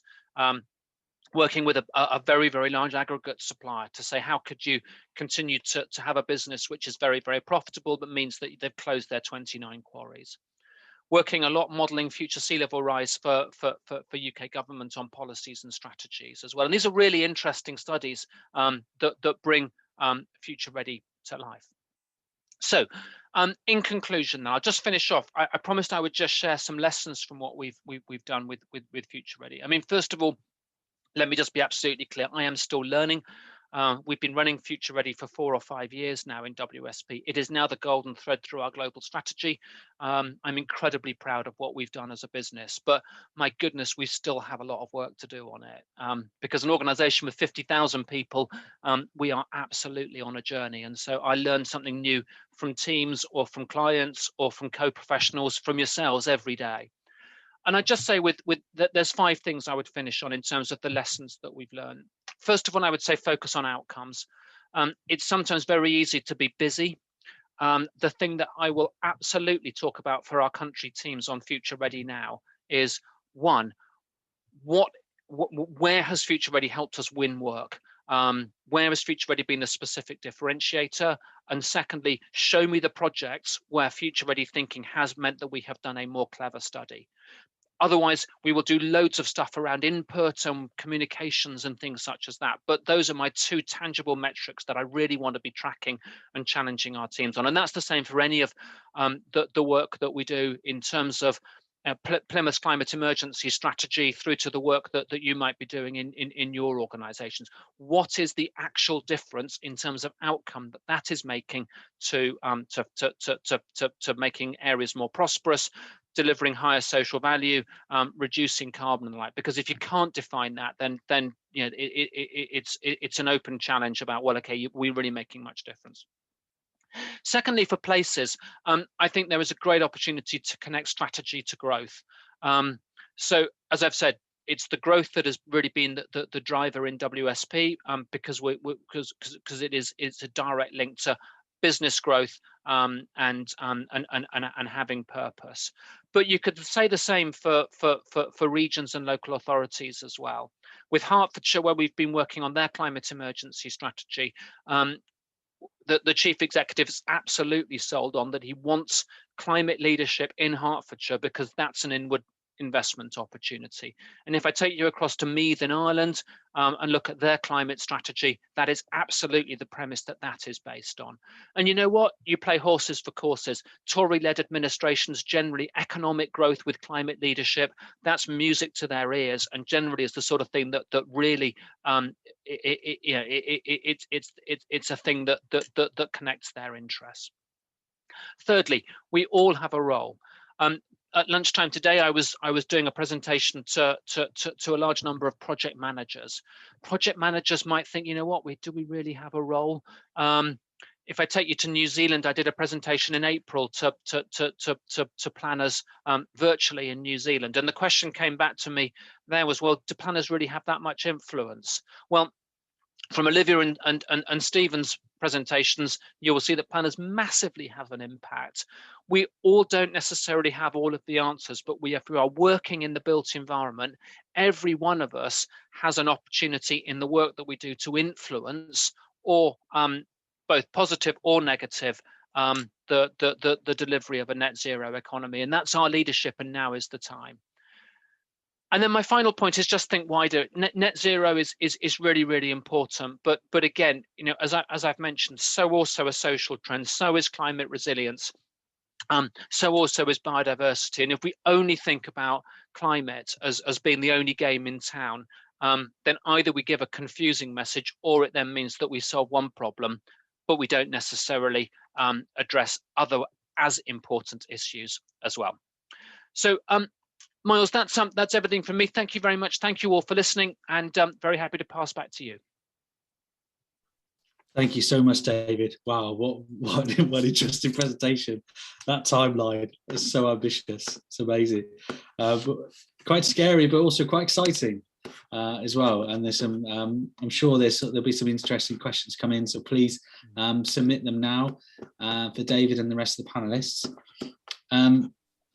Just before we do that, again, to continue my thanks, I would just like to say again, a big thank you to all our partners and sponsors of the programme throughout the series. They're all on the screen there. There's so many to mention. So thank you all so much. If you would like to become a partner or sponsor with us for the next series, please get in touch. Our website, futureplymouth2030.co.uk, and also our email address is hello@futureplymouth2030.co.uk. We'd love for you to get involved. And it's also to pick up on what David said as well. In regards to the audience, we've had loads of people from all different types of industries watch and tune in from all different aspects of life, and also not just Plymouth based. We've had people from different countries as well, which has been really exciting. So thank you everybody. Thank you everybody for watching and watching the series. I just want to hand over very briefly to Sarah Lee. Sarah, are you there? Yeah, hi. Sorry, I'm just gonna start my video. Hi, Miles. Hello, everyone. Hi, Sarah. I'm not going to stay on long. You've obviously done all the thanks I needed to do anyway. I wanted to give you a big thanks as well for being so enthusiastic in your support that you've given me through this webinar series too. It's been a bit of a labour of love and a journey, something I've always been passionate about, and an opportunity to do something about it.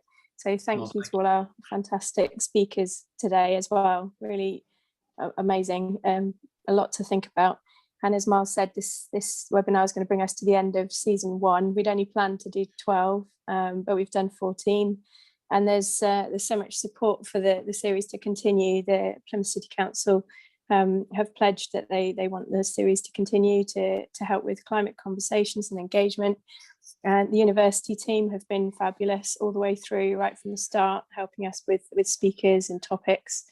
So we're really excited that I've got a spreadsheet with about enough people, topics to continue for another 2 years. So watch this space. We'll be back in the autumn, launching season 2 in October. If you want to keep up to date, then please sign up for the mailing list online, or just get in touch with us. We've got most social media platforms covered now, but please just get in touch directly. Give us an email, drop us a line. And we'll do our best to continue including topics and speakers and projects that you all want to hear about. Anyway, there's not much time left, so I'm going to just be quiet now and hand back to Miles and let him just quickly run through some questions. But thank you all, fabulous speakers. Thanks, Sarah. We've got a couple of hands up. Alan, a regular to the show, are you there? I am indeed. It's just should I press on? The charrette system is excellent for bringing people together, get their ideas, but it can last only those few days. Just going to mention something, because David Symons talks about biodiversity and community, and getting the ideas from people, not just on a short period, but on an ongoing basis. I put the Plymouth City Council, and I'm due to get a reply to them, the idea of friends of green friends groups for every ward in the city, supported by a councillor with perhaps green mind support. In other words, you get continuity of the very thing that you've done in the charrette process. So I'd like to sell that idea that you try and build in something ongoing with whatever you do, with any city you do, wherever you are in the world. Please think about that. Olivia, Stephen, would you like to start with that one or comment on that? Yeah, I think that's a good point. I mean, I suppose the danger is always having consultation fatigue, in that if communities are constantly being asked to feedback, then that can sometimes be counterproductive. But on the other hand, I think some regeneration schemes perhaps have suffered a bit because they are just at the start, and then the nature of that consultation with the redevelopment or developers does begin to wane. There's both sides of the argument there, aren't there? The community want that ongoing process. Can I just answer that, please, if that's okay? It's not the idea that you keep on consulting them, but you hand it over to them to come up with their own projects and ideas, and they, you know, they as a community, they generate their own ideas and they implement them with council support or NGO like Wildlife Trust support. Yeah, sorry, I misunderstood. Thank you. No, appreciate that clarification. Thank you. Thanks. Can I come in on this? Yeah, sure, Miles. Yeah, absolutely. I agree with the point made. Absolutely, and I didn't sort of explicitly say that necessarily, but I hope that from some of the case studies there, you'd see that. I mean, when we draw a timeline, we have the pre-charrette work, because you can't just hold an event and expect people to come and not know why they're there. So there's getting to know the community and publicising the event. The charrette itself is just a very, in our experience, a very efficient way of bringing people together to create a vision, to create a plan, an action plan, and create consensus, and to build that sort of momentum, if you like, and something that people can get behind. And then absolutely the follow-on is the critical bit, really. I mean, it's an involving the community. That's the dream ticket, isn't it? To have that. I mean, the Barnes example, you need to have a mechanism to organise. So, for example, I showed the Barnes example where Emma is a town centre manager. She's been there the last 10 years. She was at the charrette. She manages the process. So she makes sure meetings happen. She makes sure grant applications happen. She makes sure that the community can be involved at the right time. Not, I don't like to use the term consultation fatigue, but I think that not holding unnecessary meetings or, knowing what the right pattern is. And Scarborough again, absolutely, the setting up of town team. Maidenhead's got a town team. It's about the right sort of engagement and also giving people their head, because most of the things that happen in any place, any city, any town, any village is done by the people who live and work there. It's not done by the council. It's not done by a developer, so it's recognizing that, respecting that, and working out, how it is that you develop a sustainable maintenance and management regime. There's a project in my book, which I didn't show, but, lots of examples of this sort of thing, of setting up community trusts, where, and Bale Rig will have a community trust which will manage the New Garden Village and involve people in delivering services for the community, managing the environment, etc., and making decisions for the local community. So these are things that are really important. The governance is something that's really high on the agenda. Thank you, Charles. Does that help, Alan? Brilliant. Thank you very much for taking it on board. Thanks indeed. Thank you. Thanks, and thanks for getting in touch. Just a question following on from your presentation, David. It's a question from the chat, which I thought was really interesting from Anne. How are people going to finance a new electric car? Obviously, usually one sells an old car to raise some level of income. Do you think there'll be some sort of government, it's like scrappage scheme or something like that?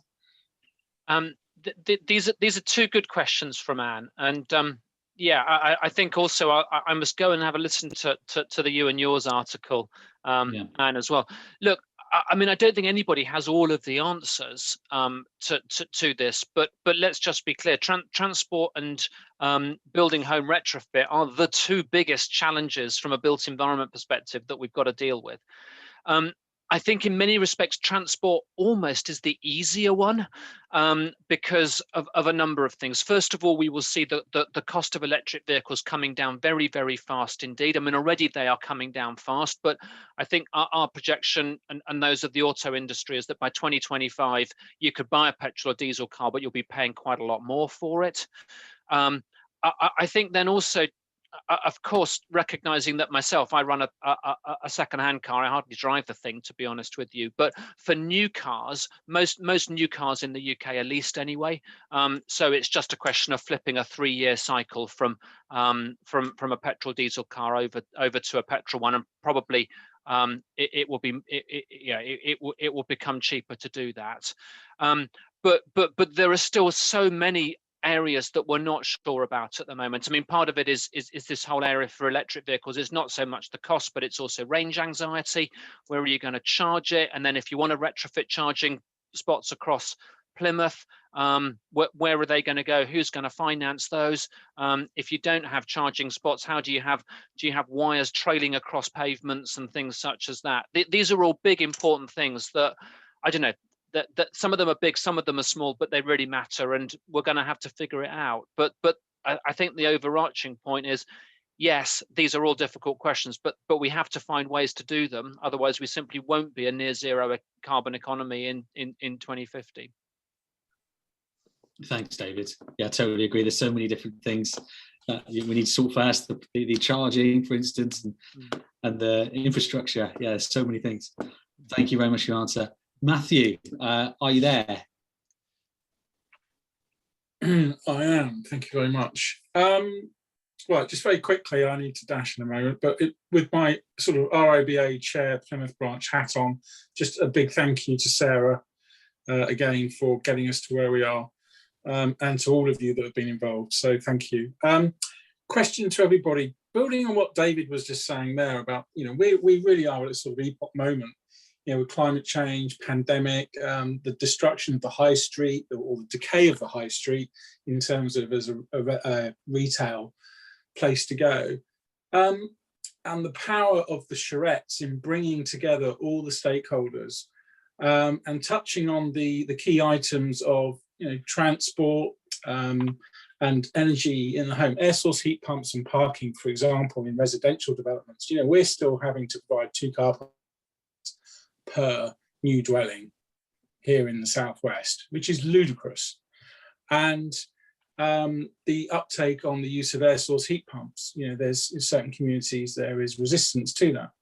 And I'm interested in the power of the charrette to bring together all the stakeholders, and I would almost say that charettes should be a part of policy, that they are a requirement of any new development. To bring all these stakeholders together, and to address what Olivia and Stephen were saying earlier at the end of their presentation, how can they get their students to learn more? I would say attend the charettes, and I would say the same applies to architectural students as well. But really, the charrette is an opportunity. It's really the catalyst for bringing together everybody and shaping a new way of thinking and engaging community. We've all worked on projects where the community consultation is almost, you're presenting a scheme which is a fait accompli, and you take on a few comments, make a few changes, tick the boxes and submit the planning. So really I see this as an opportunity for fundamental change in how we approach our entire environment. That's it. Thank you. Charles, I'd be interested in your opinion more than anything. Yeah, thanks. Can we start with you, Charles? Yeah, well, obviously, I would second that wholeheartedly, and I think it's about bringing it forward and as far as forward as possible, really, right to the local plan process, if you like. And charettes are very flexible. You can do them for anything. Absolutely, you just have to know what you're doing and structure it in the right way. But absolutely, I mean, from a practitioner's point of view, we learn so much from the community. It's obvious when you think about it, because there's lots of people out there who know a lot of things about things that we don't know about. And the soil thing, for example, which I mentioned before, has come through very strongly at Bailrig, and it wouldn't have done if we'd just done the usual thing in-house, if you like, in a closed shop environment. and it's going to be absolutely critical to our whole thinking about that project and others in the future. So I'd wholeheartedly agree with that. The kind of one of the stumbling blocks and one of my sort of lessons learned in the book is that we need to train our new professionals in the colleges and universities in working in a more participatory manner. You know, some people are better at it than others. Naturally, it's like anything. You don't have to do it if you don't want to do it, but I think a lot more people will do it. Certainly, people who join JTP, they often say to me, "That's why I joined it, because you know, we think it's the right thing to be doing." And it is. You've got to, the community are the client, and who else is the client at the end of the day? Thank you, Charles. Olivia, would you add anything to that? Well, I think that's given us some good ideas actually to take forward from Charles and from David. So no, thanks very much. But I suppose one point to add is that the local plan process generally looks sort of 15, 20 years into the future. But you know, that's 2050 is becoming ever more closer, and I think it would be interesting to see you know, as the local plans as they develop, whether they are setting out perhaps a clearer vision of the future and of how life is going to change. At the moment, I don't really see that happening, I think, but I think that's going to be quite a challenge, and be really interesting to sort of follow that process. Yeah, definitely. Could I just add, I think the long-term vision thing is really important, because you jump over the political cycles and enable people, it frees up the discussion, because people haven't got so much to lose. There's no kind of vested interests in that. In 25 years' time, you know, people want the best for everything. So it's very helpful. Yes, I'd agree. I think the only additional point I'd make, Matthew, as well is, as well as setting up something completely separate, I've found the recommendations from the UK's Climate Assembly. That was a selection of England and I think Wales citizens that came together to actually provide some very, very far-reaching recommendations on how England and Wales should move to net zero. And I think also Devon is just in the process of establishing its own climate assembly. I think invitations are out for that at the moment. So I think they're looking to recruit, is it 1,400 or 14,000 households to be part of just that. So I would maybe encourage and say that's a great opportunity for that to also really provide some good local solutions as well. Thanks, David, and thank you, Matthew, for your question. I'm afraid that is all we've got time for today. I just want to share something else with you guys. Whilst we're away over the summer, please have a look at this. So this is Sustainable Earth 2021. The climate emergency, the race to net zero carbon. So it's a global forum for connecting research with action, and it's online from the 24th to the 25th of June. It's free registration by going to the link there. So Plymouth AT Research Institute Sustainable Earth SE21. Really exciting event, lots going on, lots of speakers, lots of workshops. So please check out that whilst we're away. I just want to say a massive thank you to all our speakers. Thank you so much. Going back. Thank you so much to Charles Campion, David Symons, Olivia Wilson, Stephen Essex for joining us. And thank you to you as well for watching. And thank you so much for tuning in. And we'll see you in the next season. Please check out our website and keep in touch. See you soon. Bye-bye, guys.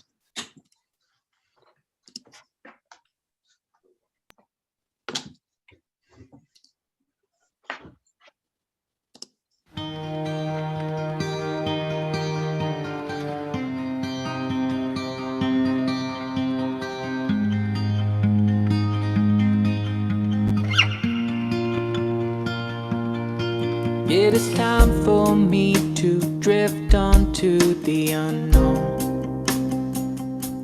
And maybe I've seen too much. Maybe I need to be alone. But it's you who traveled a long, long way from here. We had our ups and downs.